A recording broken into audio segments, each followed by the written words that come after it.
Welcome to Rewiring Health. This podcast is for those of you who have an eating disorder, chronic pain, or both. In this channel, we'll dive deep into inspirational stories of those who have healed from both, and also get into the mind-body connection and how we can heal the mind through the body, and also heal the body through the mind. Come and join me on this journey.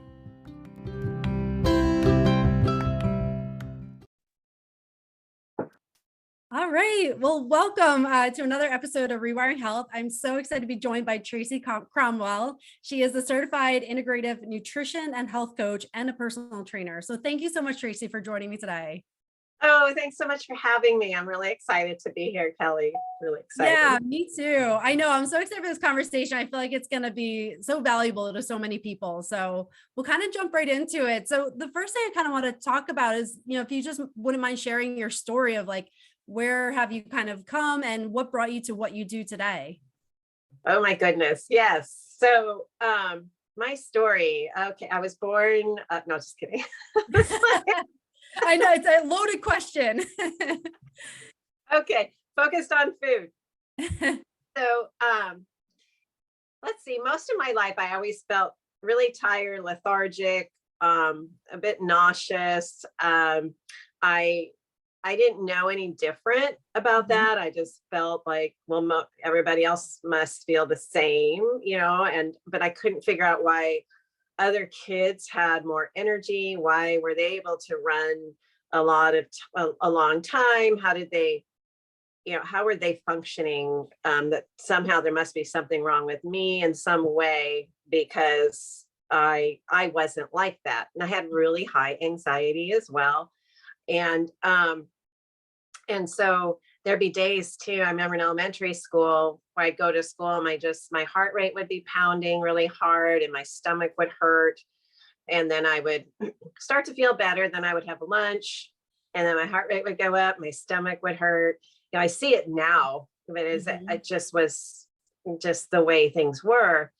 And so also depending on snacks that I had at night, my mom and dad, they said, well, they want to send me to bed with a hungry tummy. So have milk and maybe some popcorn, and I'd wake up nauseous in the morning. So I just never had an opportunity to not feel sick.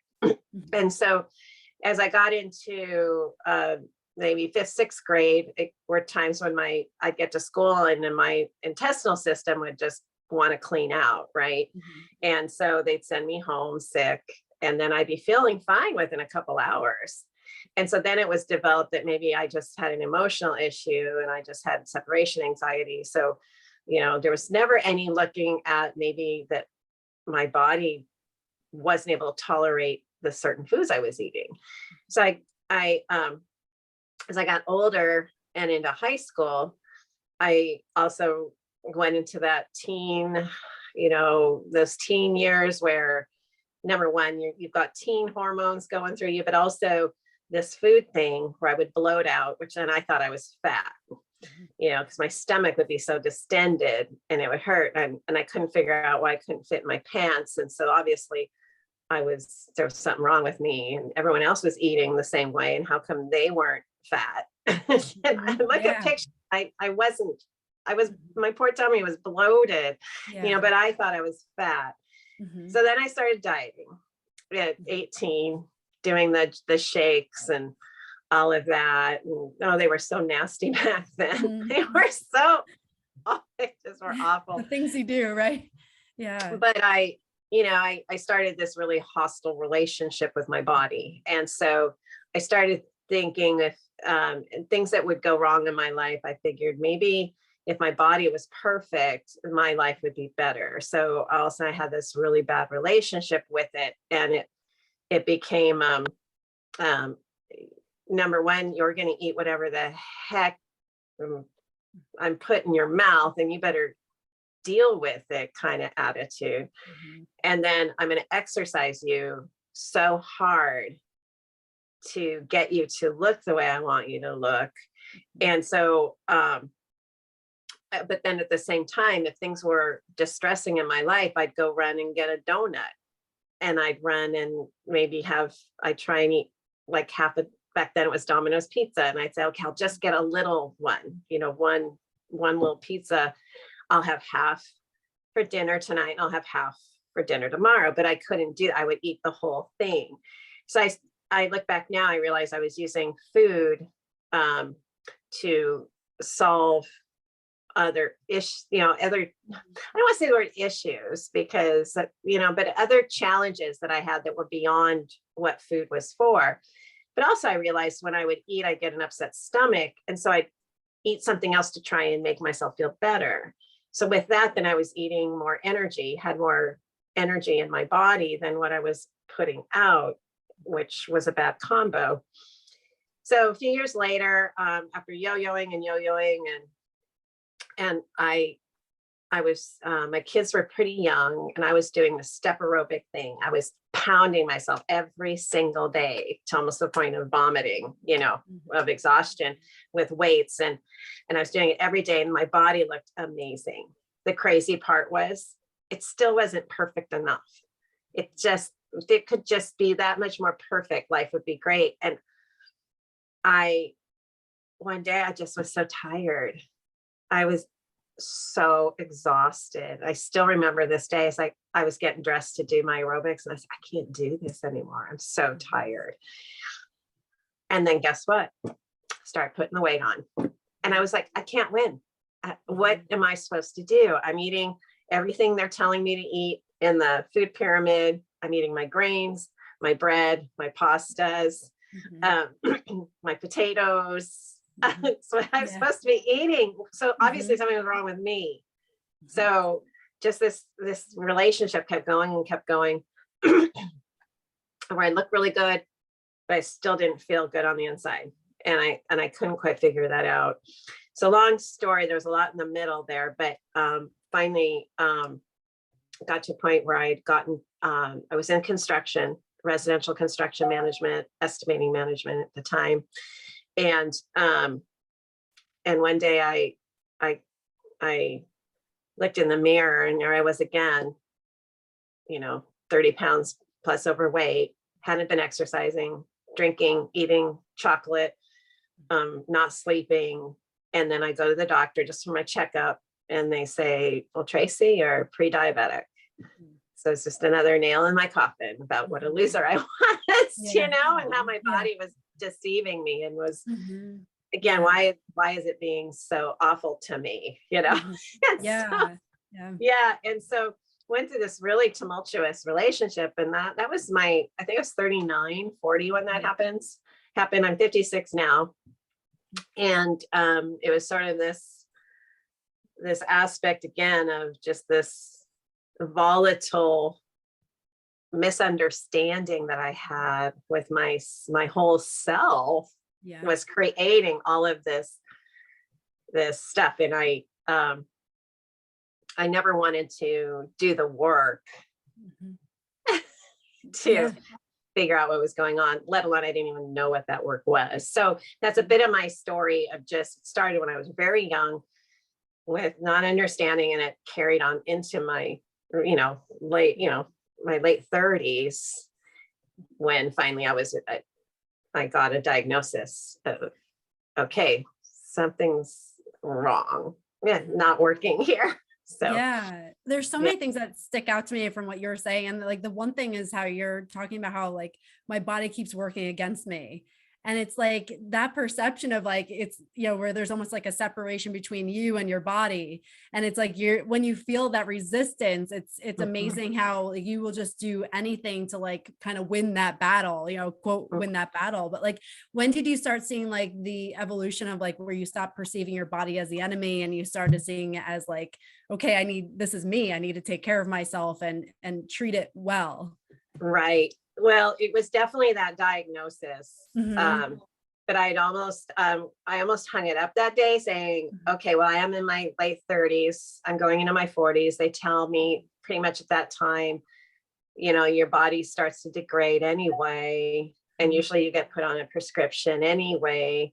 And so why didn't I appreciate my body before then? Why didn't I take good care of it? So I had to emotionally flog myself more, and condemn myself even more, because, and so it was at that point but my doctor did say, and the one thing she said to me, it stuck in, she goes, you can do something about this. You have the ability to do something about this. And I'm like, well, what? And she goes, she gave me one piece of advice and then sent me on my way. But that was, eat less refined carbohydrates, eat more whole foods, and off you go. Yeah. Okay. Yeah. And so the interesting part was I came home, but it was like this, I almost felt like I had a note from the teacher finally that I had permission to take care of myself. It was really interesting. And I thought, okay, I took it home. I talked with my husband and the kids, and I said, this is what I need to do. And so I felt like now maybe they would allow me to take care of myself.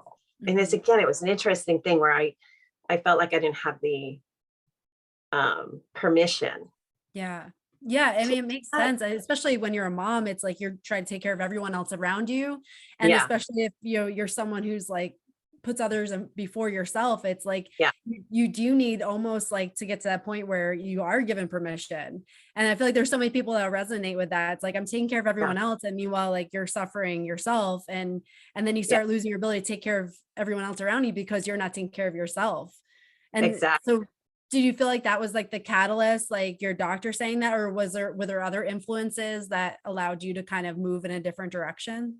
Yeah. So I realized too, that note, it was interesting. And I write about it in my book, was just the significance of that note. And, but I realized as well, as I started through the journey, was, I started saying, gosh, you know what? I eat food to please others. Whatever I'm served, I believe I have to eat no matter what it might do to me. No matter that maybe I feel sick after I eat it. And that then gave me, because my husband loved to make pancakes and bacon and eggs, in the morning, or cereal, and he loved to cook, and I loved what he made, but I also felt that I needed to eat anything he made. And so I started to realize I feel sick when I eat breakfast. What's that about? So I started to say, okay, gosh, well, it's all refined carbohydrate, very sugary. It turns to sugar. I mean, whoa, wait a minute, I don't feel good. And I didn't associate it with dairy yet, but it was just sort of that thing. And I just started, and when I say just, it's because in this case, I literally just started to say, okay, I love my white rice, but I'm going to add a little bit of brown rice in that mix, because I couldn't imagine giving up some of these things. But so it was at that point when I started to finally connect what I put in my mouth and how it actually physically changed the way I felt. Yeah. There's something that, like, I just from listening to you, there definitely seems a theme, because when you're talking about earlier, you were like, what's wrong with me? Every time you were feeling sick, and you can almost see the transition in your mindset, like from what's wrong with me to like, okay, questioning what's happening to me. Like, what are the choices I'm making that aren't serving me? And I think that's a huge flip there, where you feel like there's something innately wrong with me versus like, I have the choice to make better decisions for myself. Like, would you agree with that's kind of how you transitioned? Yes. And yes, exactly. And there was a lot of grief too, because some of these things I really loved the taste. I really loved when it was in my mouth. And then I did feel deprivation. I'm like, well, okay, I went through a bit of like, I'm being punished because my body can't have it.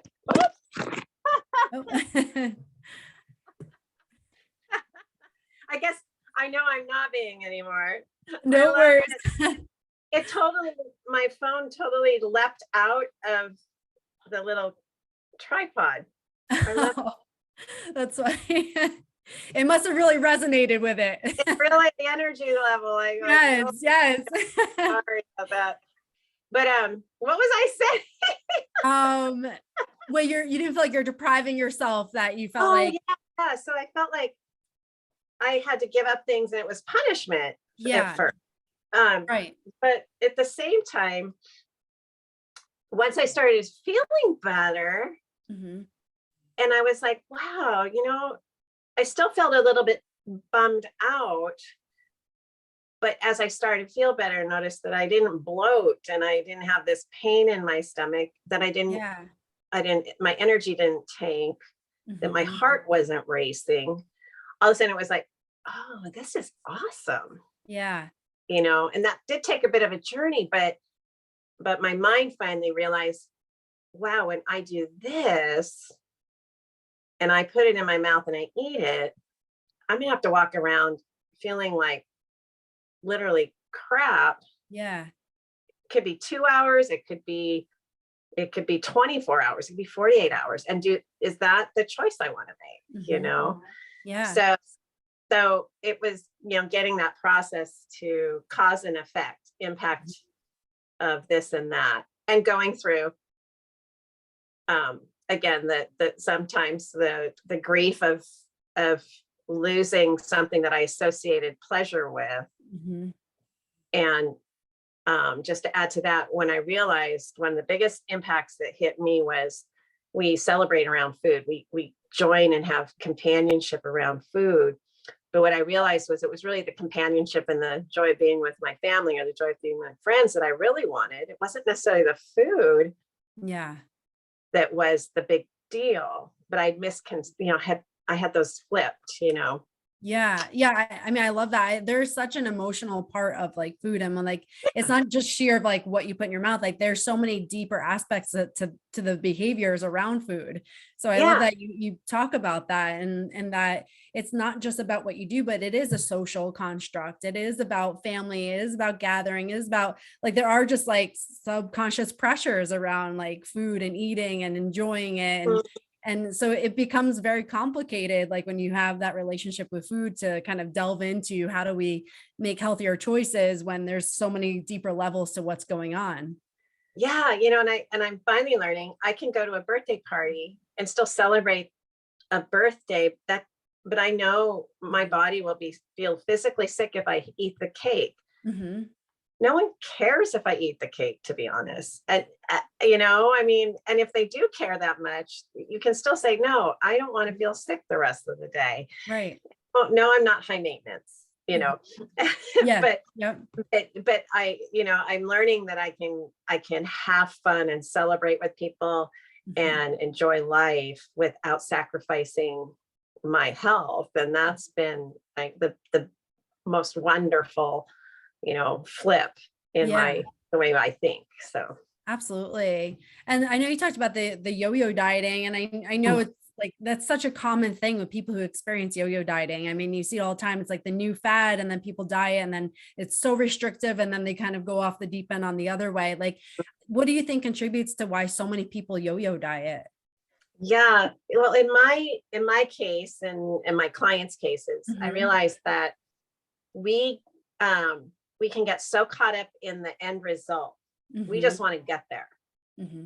And we don't care how we get there necessarily, as long as I look it on the outside and I can fit in that bikini in 30 days when I'm on vacation Yeah. or whatever it might be. Mm-hmm. And we get there, but the way that we got there was in such a fashion that's not sustainable, that it probably was low calorie. You probably cut out a lot of things that you enjoyed in life.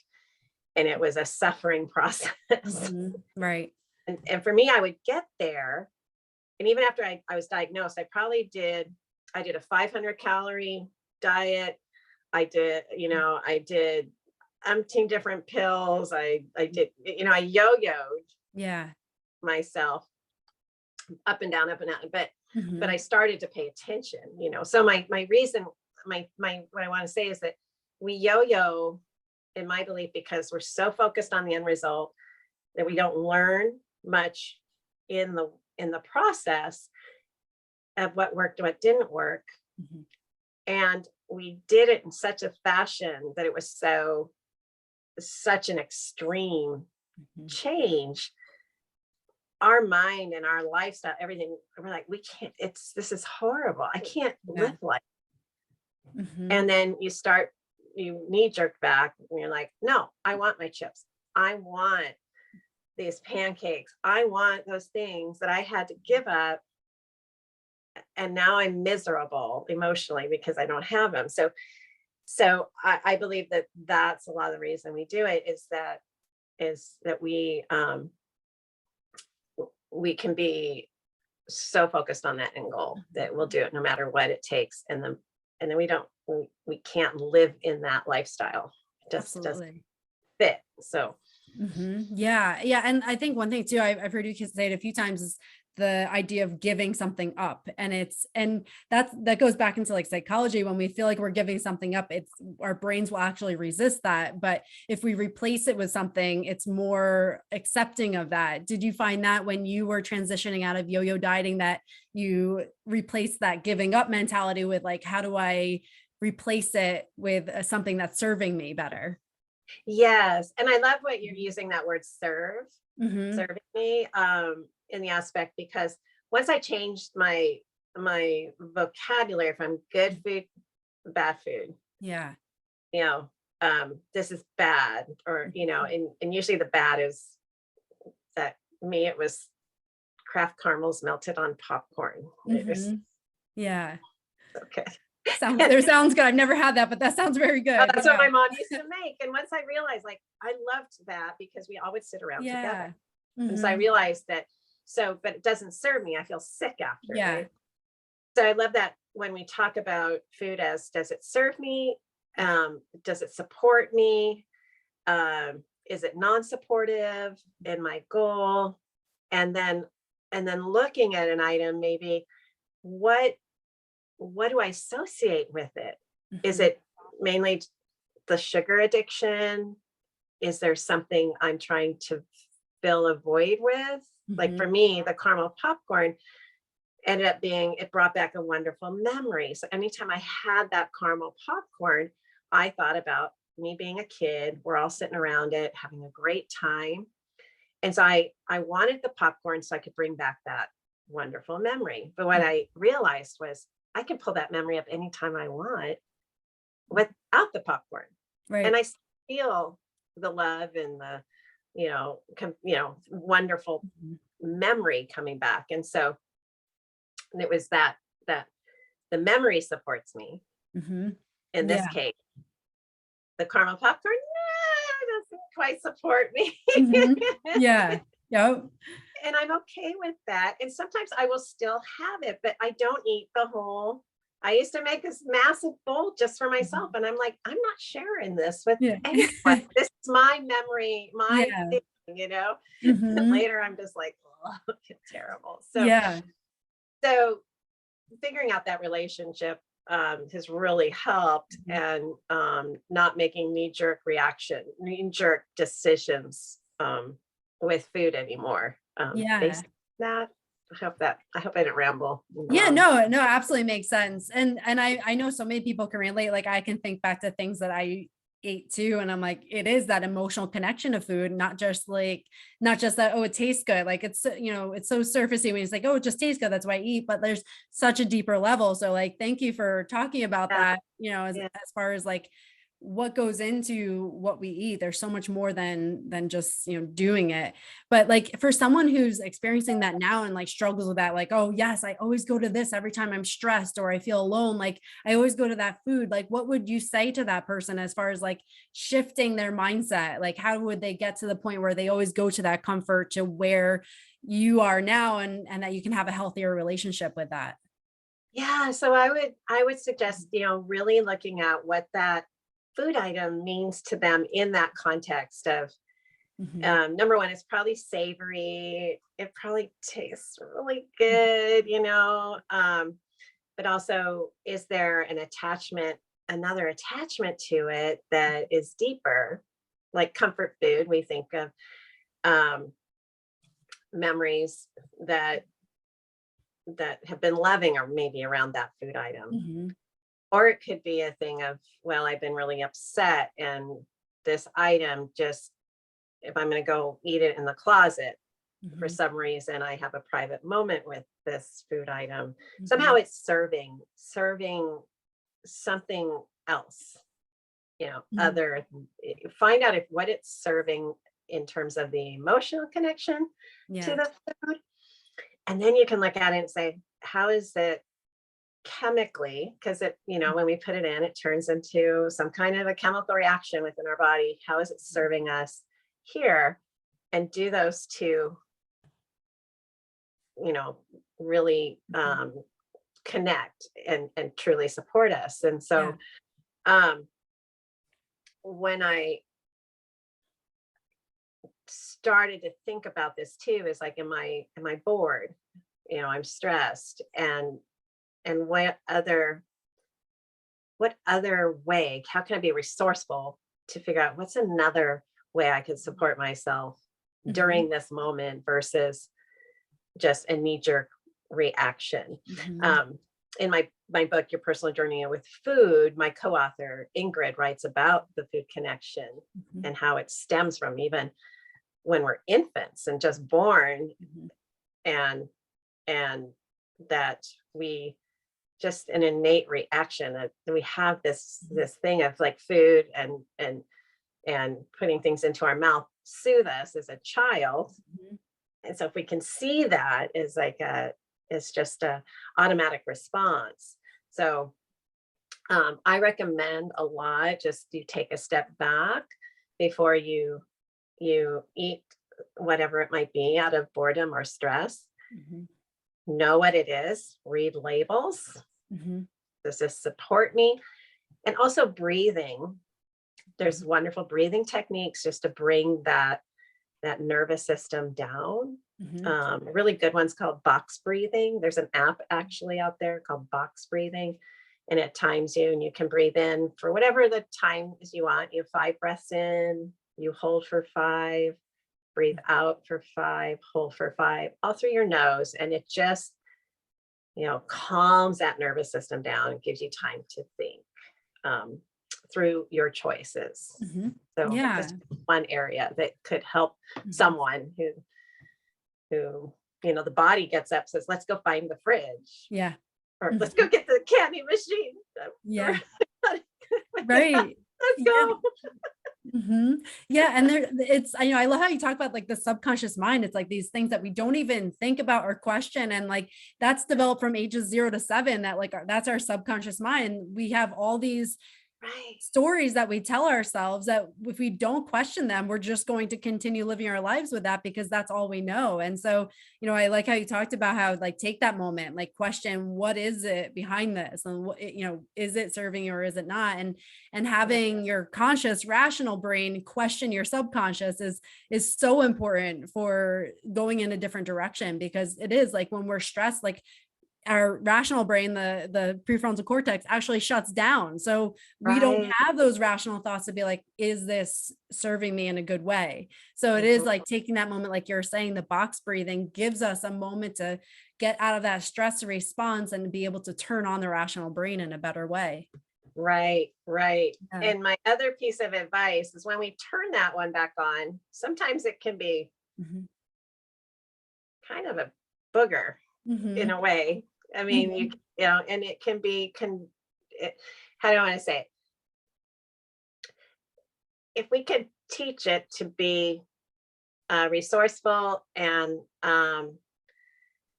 kind in its process of speaking to us, Mhm. because Yeah. my rationale was for a while, I can't believe you did that. Look at the label, for crying out loud. Mhm. You did it again. Oh my goodness. Now it's like it's interesting. And now I'm like, okay, let's check out the label first.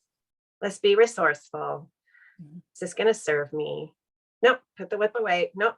Whip goes bye-bye. We're learning, we're progressing, we're learning a new thing. Then the little whiny happens. It's like, okay, no problem. And then you can make a decision. And Mhm. if you choose, say, no, I want this. I'm gonna have my caramel, then you have slowed down enough to make the choice. You're still going to have it, but then eat it mindfully. Mm-hmm. Yeah. Oh, are you okay? Yeah, I think Did it you froze get, there. There we go. okay. Yep. But if you make a choice to still go ahead and eat it mindfully, Mm-hmm. savor it, make sure you're thinking about what the ingredients are that are going in, how they're going to serve you, and let the, like, if it's a candy bar, let it melt all over your tongue again, and eat it in a way where you can process what it is, how it really tastes. I've had some clients go, gosh, it actually doesn't taste very good. Yeah, it's amazing how your perception changes. Once you start to Yeah. think about, so have fun with that. It's really fun if we look at it that way. It's like, Mhm. oh my gosh, what am I going to discover today about what my perceptions have actually Mhm. been? Yeah. It could be a lot of fun. So Yeah, oh, absolutely. And I like how you talked about the fun, because it is that curiosity. Like we're meant to be curious and try different things and do things mhm. differently, but we get into such a regimen, like, no, this is what I do. And it's like part of that regimen is like, I eat the candy bar, I feel guilty, I feel shameful, and then I have negative self-talk, and then I do it again. And you get into that rut. So it's like when you give your brain a different option, it can be fun. Like it doesn't have to be what you always know. Like make it a curiosity thing where you're like, okay, let me have a different experience with this. So I love that. So I figure if we are gonna be eating, we have to consume energy to live. Hmm. And I see nothing wrong with enjoying the process of our Hmm. food and eating, but that slowing down and honestly knowing it. I don't know if you've ever done this too. You're busy and you're not thinking too much, and you're eating dinner and you look down and you're like, "Where's my food? Hmm. Who ate my Yeah. food for crying out Yeah. loud?" And it's like, "Oh, I ate it. I don't remember eating it. Hmm. I got no pleasure from it, and now I want to go get some more because I didn't even taste it." Right. And so slowing down is like, what do they say too? Usually at Christmas or Thanksgiving and these big holidays, takes hours to make the meal and it's gone in 5 minutes. Hmm. What if we spent 20 minutes or 30 minutes just savoring each bite and Hmm. having fun? I like doing it around the table too. Sometimes everybody's like, okay, let's just enjoy this. And Yeah. so I'm salivating right now thinking Yeah. about food. It's hilarious. Right. Especially when you talk about Thanksgiving. I But yeah, know. it's a sensory experience. And if we're depriving Yeah, our senses of that, yeah. then we're really missing a big picture of it. It is enjoy the sensory inputs that you're getting from the food. And Absolutely. what's interesting too, and you're probably very aware, is like how much time it takes for the stomach to tell us we're full, right? I mean, it's like 20 minutes, I think, is Yeah, roughly. yeah, it can. Yeah, it takes a while. Yes, the slower you eat, the more satiating it becomes. Hmm. Yeah. So if we eat in 5 to 10 minutes, Hmm. we could have two platefuls by then, and our stomach hasn't even had the opportunity to say, we're good, we're full, we don't need any more food. And then we're bloated and our tummy hurts and Hmm. everyone's passed out, you know, for how many hours after. And if we eat that way every single day, which was me, I scarfed my food. Also, I'm youngest of six, so we would sit I around and be like, think okay, who's on their second? the volume Dude, just went so and up. so's But there going we on go. their second. Yeah, They're ready to get a second. yeah, So yeah. It's amazing. Yeah, it's amazing how how different it is when you take the moment versus like you don't even know what happened. It's like driving your car and getting somewhere. You're like, how do I even get here? Like, yeah, yeah. And it's fun yeah. when you think about like these little habits we have. And I just chuckle, like, okay, I know where that came from. I had to race. I was the youngest of six. My oldest siblings, 15 years older than me, they're going to eat a lot more than me. Hmm. And I knew if I didn't get my second plate in, I was going to be hungry at Hmm. bedtime. And so it was like this plot along the Yeah, yeah. And that again goes to the psychology behind it all. It's like all these things. It's not just a sheer like you're eating. Like there's so many other things that play a role in that. yeah, yeah, Absolutely. yeah, yeah. Yeah. So yeah, so mindful eating, it doesn't mean you're zenning out, Mhm. you're doing yoga at dinner, and it's Mhm. about you just pay attention, savor, appreciate the food that you have in front of you, and Mhm. allowing yourself to savor it, and also think about how it's serving you. Mhm. And then eating at a pace where your body can tell you either, oh, this hurts, this makes me feel awful, or this makes me feel good. Okay, I'm not bloating. Oh, okay, I'm full. Mhm. That's the other Yeah. thing. I got confused between what bloating was and being full was. So Mhm. I would eat, we grew up with lots of cheese and stuff. And Mhm. I knew it was like when I would eat a creamier cheese, I was full in Mhm. about 2, 3 minutes. Yeah. And I would be confused. I can't actually be full. So I'd Mhm. still keep putting more of it in my mouth because I knew one piece of cheese, like a Mhm. chunk of brie, for example, couldn't fill me up. It doesn't make sense. So Right. again, that's where I had the confusion between what is full and what is bloated. Yeah, absolutely. And it's so important to make that differentiation because Mhm. a lot of times when we're just eating to eat and like there's a lot of emotions around it, we actually lose that interoception, like our ability to actually like, be in tune with what we're experiencing. Yeah. So it is like when you become more mindful, you actually get more in tune with your body's cues. And like that is Mhm. a huge thing because we kind of like numb out to that in many Yeah. cases. So it's so important. And that brings me up to thought of you'd asked me what one main thing was that helped me incredibly was when I used to make my body just suck it up. It Mhm. was gonna eat whatever I put in it. I didn't care. It should Mhm. obviously I'm being told by everyone else, all these commercials, that this is supposed to make me feel good. So, Yeah. you should feel good, to where I I developed love and empathy for it. Mhm. And then I realized it's really my best friend. Mhm. I look at it now, it's my best friend. It's like, oh my Yeah. God, we're in this together. I get to have an opportunity to experience this life Mhm. in this amazing, vessel. And it Yeah. always wants to do the best for me. It always does. And it's always talking back. Not in a bad way. It's always Yeah. talking. Well, yeah, I might. Hey, Yes, come it might on. if yes. I got Yeah. pre-diabetes down here. You got to fix this.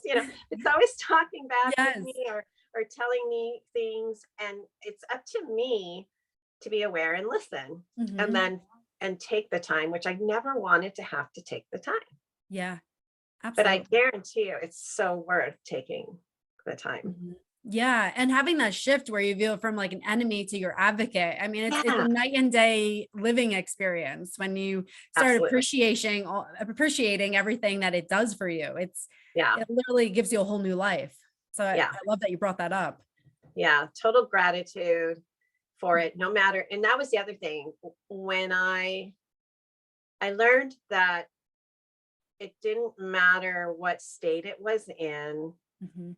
at the time, if I had gratitude for it, Mhm. no matter what condition, my relationship with it would skyrocket off the chart.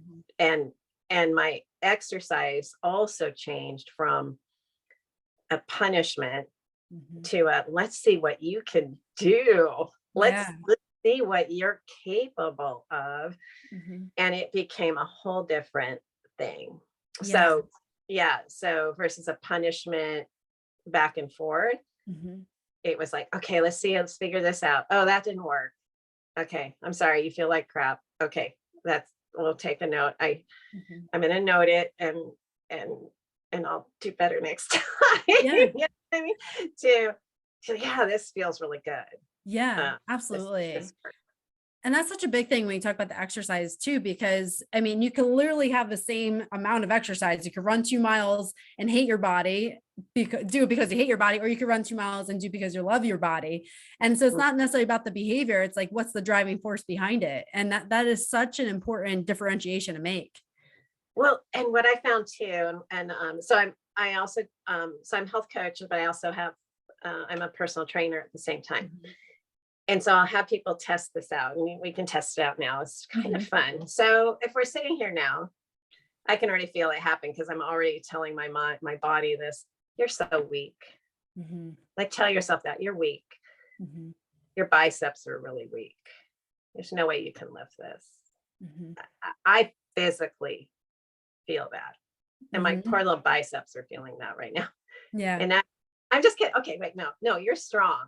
You've got this. You've got strength. You can do this. Maybe we have to start small, but you're going to be strong. It's a whole different feeling. And so how we talk to ourselves, and the body hears you, right? So if we know our body hears you talking and feeling negative and you hate it, it it makes me want to Yeah. Yeah. versus Absolutely. I love you, you're my friend, and we're gonna figure it out. It's like, whoa, yeah, okay, Yeah. I feel that. You physically feel the difference. Oh, absolutely. And it is like for anyone who's going through there, like, well, if I just start saying that language, would it really make a difference? It really does. Like, it really does make a difference when you just change how you the language around how you talk to yourself. And it's those little nuances that either, like, again, serve you or don't serve you. And it's like, ask yourself every time you say something, start questioning your inner thoughts. And is like, is it serving you or is it not? And it really does make a difference. Yeah. And it takes practice. So sometimes, I even, all the practice I've done with myself, sometimes I still get up in the morning and it's really interesting. But I'm aware now. I'll sense that negative thought, or the part that's the old me, I want to say, the personality that I still appreciate because I learned so much, but I'll say, well, no, we're good. And so it, even for me, and no one's perfect. I still go, horrible sugar addiction that I got through doesn't mean it doesn't rear its head sometimes. And and I'm fighting to get out of the store without buying Skittles or whatever, So the reality, I think too, is that I thought, back to yo-yoing, I thought that once I figured it out how to get my body a certain way, it would always be easy. And it should be easy, and I would arrive, and I should just stay that way. And it's a lifelong journey that has so much value for you. Thank you for highlighting that, because I think people need to hear that, because even if you have a good routine, it doesn't mean that there aren't going to be days that you don't, like, fall off, but it doesn't mean you're failing. It just means, like, okay, let me get back on, that on track. So, like, thank you for saying that, because I think that is such a common mentality. People think, like, oh, I had a bad day, that's it, I blew it, and it's not the case. Like, everyone has days where you tend to, maybe you'll eat a little bit more sugar and it happens, but it's not a linear journey by any means. And how mine was like, I was way down here, and then I go wee, and I went boom, and I go and then the zigzag. learn and then, but I realized my trajectory was still kind of going this way. And once I also I pretty much took the time limit off. That was huge. And I think, well, if I just do some of this each day, the result has to be this. So, well, okay, let's just see what happens. Let's see what we can create. It's more about creating versus losing. Exactly. So, absolutely. And like, part of that, have you ever read the book, The Compound Effect? It's like what you're talking about is, like, right on. Do you have it? It's right on, because it's not about, like, making these overhaul changes. It's about doing just something, a little bit of something every day. And that just makes your whole life different a year from now, So it really is about that. And then it gives you grace. Like, you don't have to do all these big changes. You just have to do something a little different, 1% better every day. And that's it. Highly recommend the book. And I'm looking on the floor. I know my here.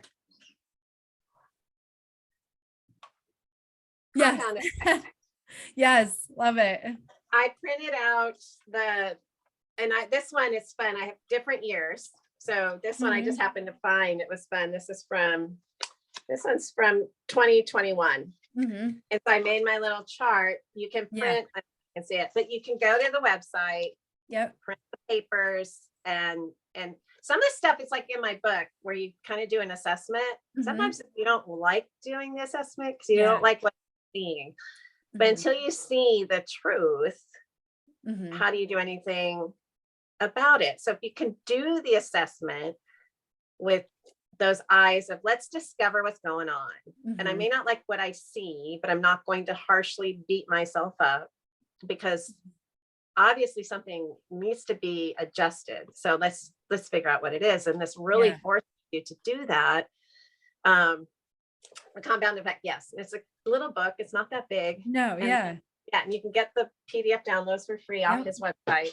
So a little bit at a time. And I'm so glad you brought it up because I really I found that at the right time and started utilizing it, and it helped take off a lot of that pressure. Absolutely. It makes such a difference for sure. For anyone who wants to connect with you, Tracy, how would they find you and what things are you working on? I know you have a new book, like just you just share what you're doing and how people can find you. Yeah. So my book is called Your Personal Journey with Food. And I co-authored it with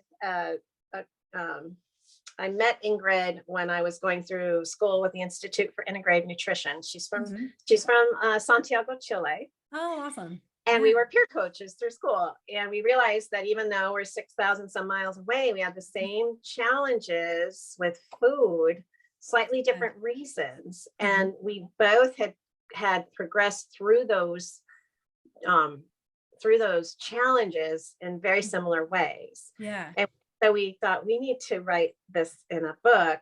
And the book, similar to the compound effect, this one starts with an assessment.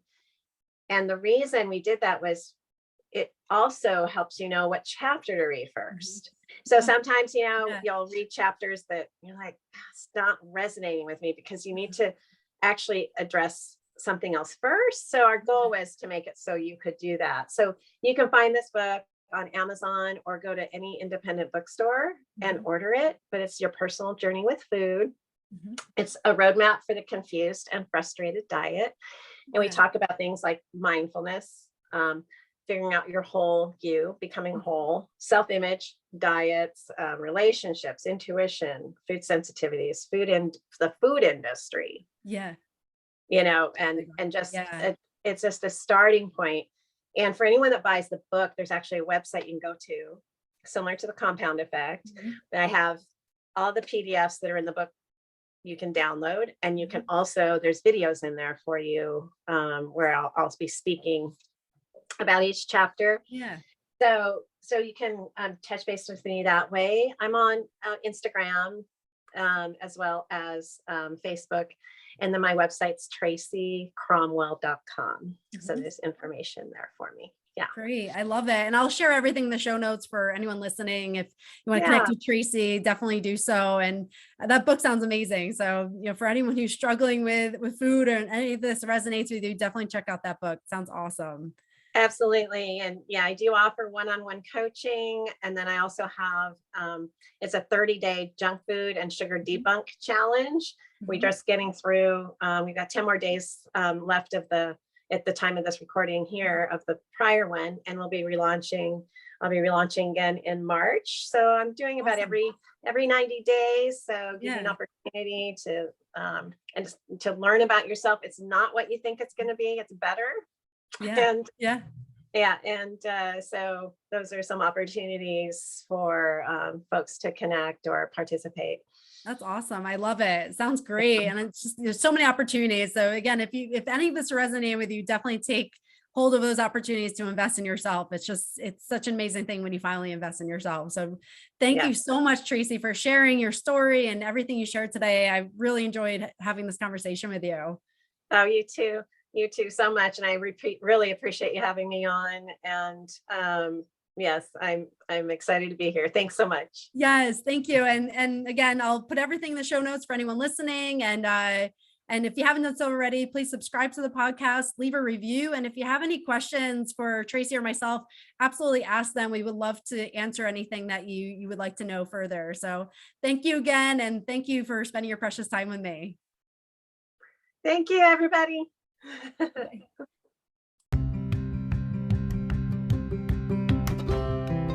Thank you for spending your precious time to listen to this episode of Rewiring Health.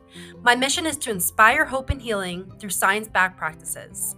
If you found value in this, please share with 3 people and leave a review. By doing so, this message can be spread to those who need to hear it most. Also, to get updates on the most recent episodes, please subscribe to the channel. Thank you so much for being part of this community, and I am forever grateful for you.